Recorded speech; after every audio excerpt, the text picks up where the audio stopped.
チャンネル登録者数1万9000人ありがとうございます。3月末まで2万人を目指しておりますね。今後ともよろしくお願いいたします。お懐かし看板ポテト今日も出たまつげてきてねともよろしくお願いいたします。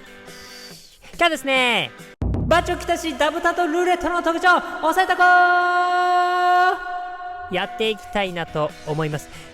このガチャね、もう来ちゃいましたね。もう毎日もうワクワクしておりますけども、やっぱかっこいい。実はね、俺小さい頃バッチョ生で見たことあるんですよ。当時全然知らなくて、でも小さいながらにね、ヒゲかっこいいなこのおっちゃんみたいなね感じを思ってたわけですよね。でもね、後々そのバッチョの凄さを知った時にね、おマジかみたいなマジかよってなったって覚えてますね。明日から使えるバッジョの豆知識、せっかくなのでやっていきましょう。世界最優秀選手賞、後のバロンドールですね、これを獲得したバッジョなんですけども、実は親日家としても知られておりまして、キャプテンマークに必勝マークが入っておりました。これ見えるかな、これね。なのでね、これ僕思うんですけど、これね、固有でね、キャプテンにしたら必勝マーク入るみたいなね、そんな仕様にしてほしい。そしたらね、日本ユーザー結構盛り上がると思うんだよね。どうすかね、このみさん、お願いいたしますということでですね、友達にもぜひ教えてあげてください。はい、ということでですね、今回はこのガチャなんですけども、皆さん取りましたか？もうぜひ取ってほしい。もうね、本当にただの愛なんですけども、もうぜひ取ってほしい。そんなバッチョなんですけども、バッチョね、このルーレットとダブルタッチ両方ついてるんですね。で、ダブタのつもりがルーレットになっちゃうみたいなね、そんなことよくあると思うんで、使ってる方はよくわかると思うんですけども、なので、できるだけですね、そこちょっとまとめてきました。それぞれの特徴をですね、知ることがまず大切なのかなと。その上で気をつけることができればなということでやっていきたいなと思います。ということで、ダブタの特徴を見てですね、ルーレットの特徴を見てですね、最終的に注意点ですね、見ていきたいなと思います。まずですね、ダブタ。速いダブタと遅いダブタがあるということですね。この見ていただいた感じです。こういうね、こういうスッっていうね、速いやつと、ほとんどの人知ってるかな。こうやってね、遅いやつもあったりとかすると思うんですけども、やり方実はね、これそれぞれあるんですよね。イメージこんな感じ。はい、境目とかはちょっと曖昧に考えてほしいんですけど、イメージこんな感じですね。右と左もね、実はだから使い分けることができるんですよね。はい。次、ルーレットですね。ルーテル実は3種類ぐらいあります。まず一つね、ボール乗っちゃうパターンね。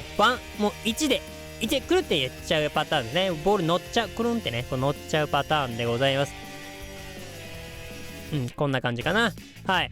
これね、スピード殺さずにできるっていう部分はいい部分なのかなっていう部分はあるんですけど、ちょっと抜けにくいんですね。なんかディフェンスしてでもしやすいんですね。このルーレットされちゃうとね。はい。で、イメージこんな感じで、やる角度としてはこんな感じになります。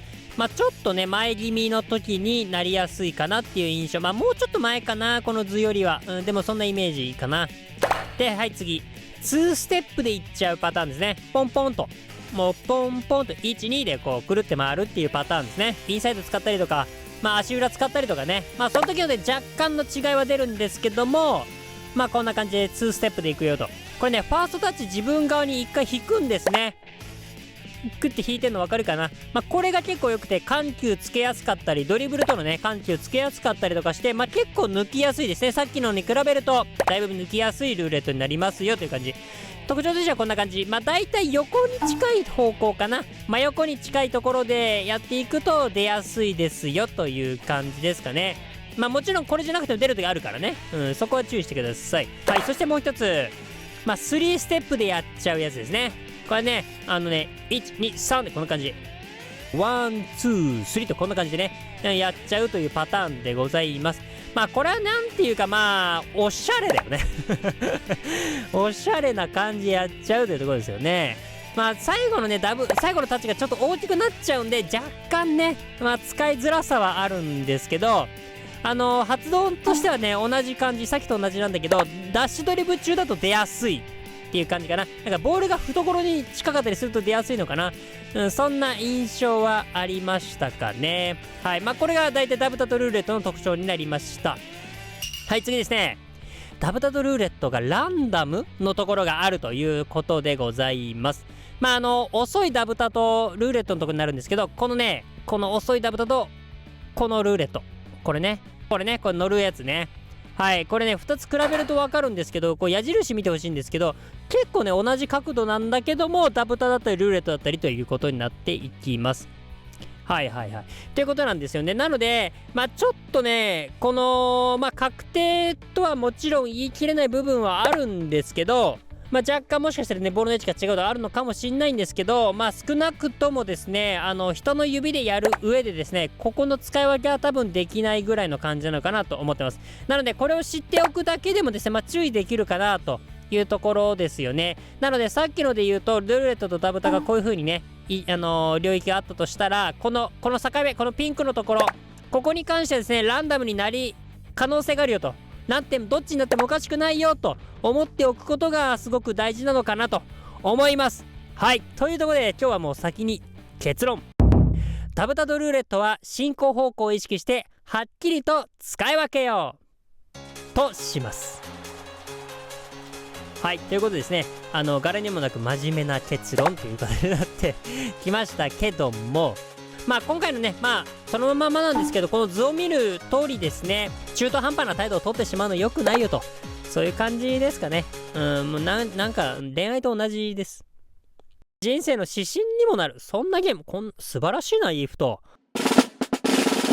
はい、ここからですね、ちょっと通な人向けでございますけども、よく言われてるのは、軸足つけるとどうなんのっていうところですよね。ここに関してはこんな感じ。軸足当てが前に出てきちゃうので、軸足あっても一応ね、確定ダブタはできるんですよね。そこだけは知っておくといいかなと思います。ただね、早ダブタっていうのかな、範囲がちょっと狭くなっちゃうよとかね。あと、さっきのルーレットのことを考えるとですね、こんな感じで、あくまでイメージなんですけど、もうちょっと若干違うかもしれないんだけども、フェイントスキルが増える選択肢が増える一方で扱いづらくなるというところ、ここはですねちょっとちゃんと押さえておくべきかなと思います。ちなみになんですけど、エッジターンとルーレット、これ両方あっちゃうと完全にランダムになるですね。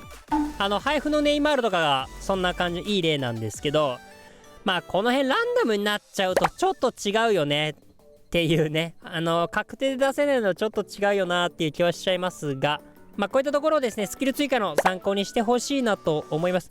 ルーレットついているからエッジターンはいらないかなとかね、その逆もしっかりですけども。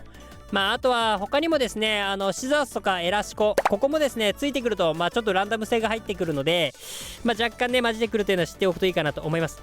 なので実践的なことで言うと、ダブタ、ルーレット、もしくはエッジターン、この2つがあればね、正直十分かなと思います。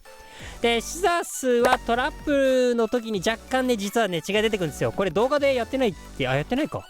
なんですけど、他のフェイントがランダムになるくらいなら正直いらないレベルなのかなとは思いますね。